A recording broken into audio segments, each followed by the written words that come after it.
Bapak Ibu yang terkasih di dalam nama Tuhan Yesus Kristus, nats firman Tuhan yang kita renungkan pada pagi hari ini terdapat di dalam Nehemia pasal 9 ayat 1-3. Nehemia pasal 9 ayat 1-3, beginilah firman Tuhan. Pada hari yang ke-24 bulan itu, berkumpullah orang Israel dan berpuasa dengan mengenakan kain kabung dan dengan tanah di kepala. Keturunan orang Israel memisahkan diri dari semua orang asing, lalu berdiri di tempatnya dan mengaku dosa mereka dan kesalahan nenek moyang mereka. Sementara mereka berdiri di tempat, dibacakanlah bagian-bagian daripada kitab Taurat Tuhan Allah mereka selama 1/4 hari, sedangkan 1/4 hari lagi mereka mengucapkan pengakuan dan sujud menyembah kepada Tuhan Allah mereka. Demikian juga pembacaan firman Tuhan. Saya menyapa kita semua, Shalom. Bapak Ibu yang terkasih di dalam nama Tuhan Yesus Kristus, tema renungan kita pada pagi hari ini adalah kebangunan rohani sejati.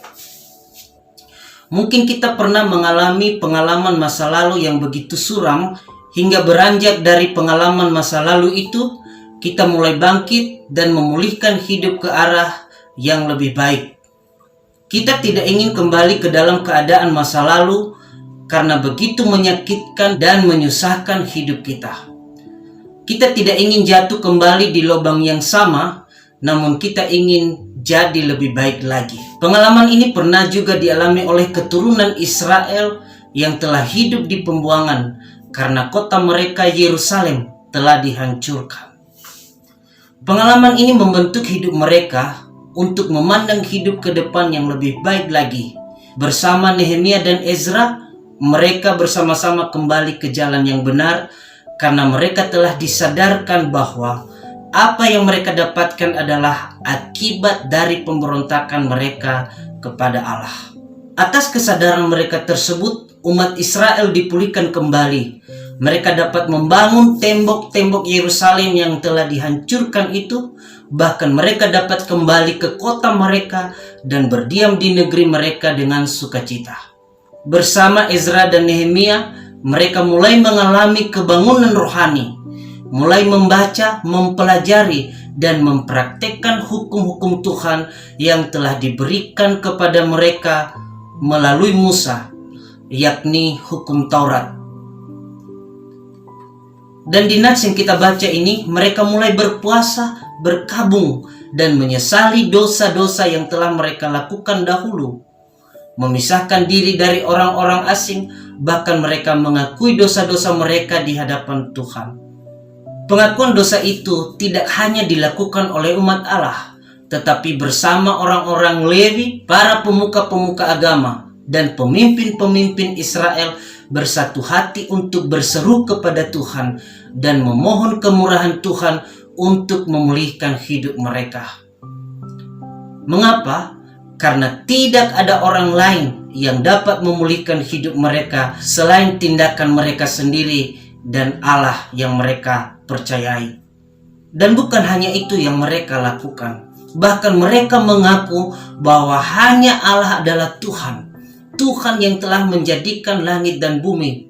Tidak ada Allah lain yang mereka sembah selain daripada itu. Dan Dia adalah Allah yang telah memilih mereka dan menyelamatkan mereka dari tempat perbudakan itu. Bapak Ibu yang terkasih di dalam nama Tuhan Yesus Kristus, kita juga yang merenungkan firman Tuhan pada pagi hari ini. Keadaan dan kesulitan yang kita alami mengajarkan kita untuk berpaling kepada Allah. Derita yang kita hadapi mungkin salah satu cara Allah untuk mengingatkan kita berbalik kepadanya. Kita perlu meninggalkan cara hidup di masa lalu yang sering berjalan sendiri tanpa penyertaan Tuhan.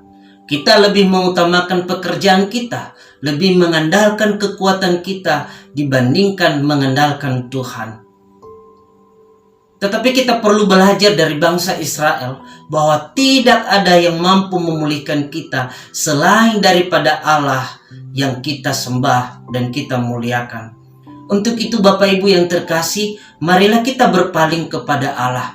Mari kita mengalami kebangunan rohani agar kita tidak larut dalam keterpurukan ini. Mari kita mulai menyesali segala dosa dan kesalahan kita yang telah kita perbuat selama ini.